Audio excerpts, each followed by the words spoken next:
Au commencement étaient les Berbères. Il y avait une terre et les enfants de cette terre. Une langue, des mythes, des femmes, un dieu et des oliviers. Et le rêve habitait le cœur des chansons. Et par un matin, des envahisseurs cagoulés se sont pointés à l'horizon. Violeurs des rêves. Ils parlaient une autre langue et dans leur bagage un autre dieu bien emballé. La guerre ne compte pas ses morts. Celui qui est vivant est celui qui ne perd pas sa langue. Convertis à la foi chrétienne, de gré ou de force, les enfants du commencement n'ont pas perdu leur langue ni leur mythe.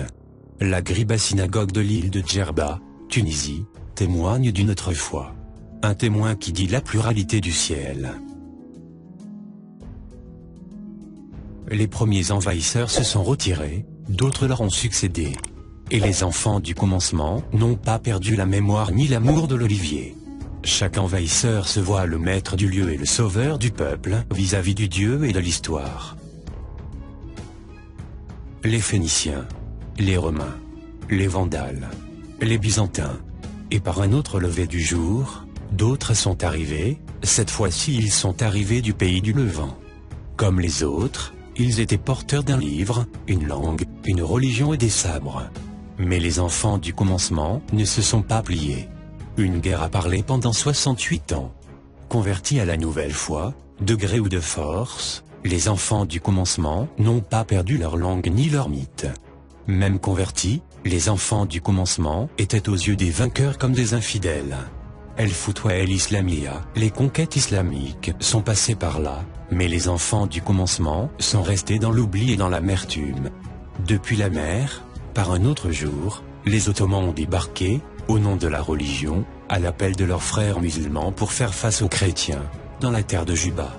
Sous l'appel du muezzin à la prière d'Allah, les Ottomans ont mis aux enchères les femmes et les enfants qu'Ahenatadlu, la belle gazelle. Cervantes capturé, conduit au bagne d'Alger, 1575-1580. Les dés ne cessent d'expédier des esclaves en femmes et en enfants au calife de la haute porte El-Bab El-Ali.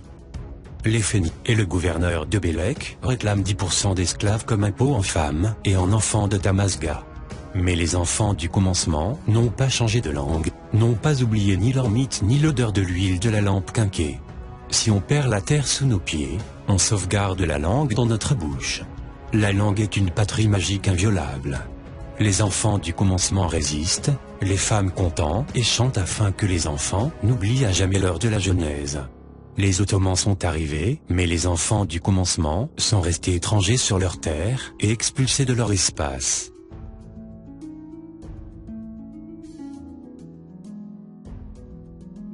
Par un jour estival de l'an 1830, Decène signe sa soumission au profit d'un autre envahisseur.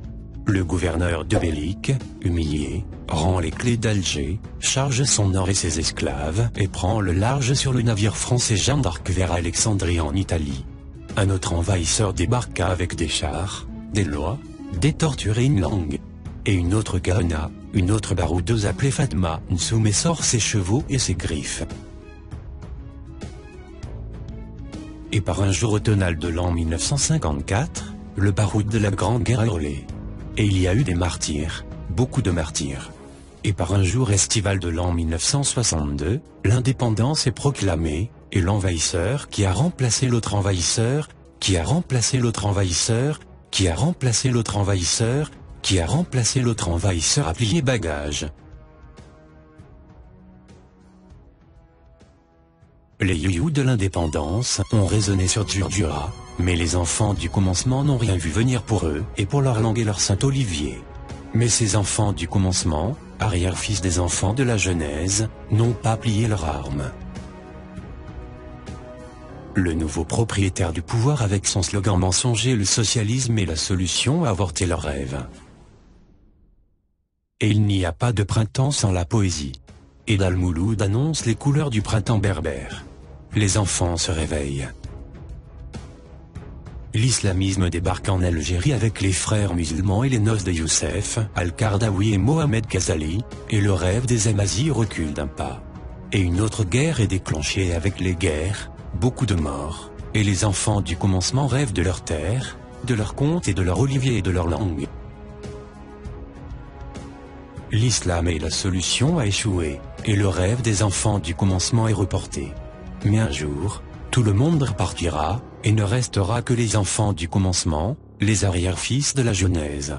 Au commencement étaient les Berbères. Au final ne seront que les Berbères dans les Algéries.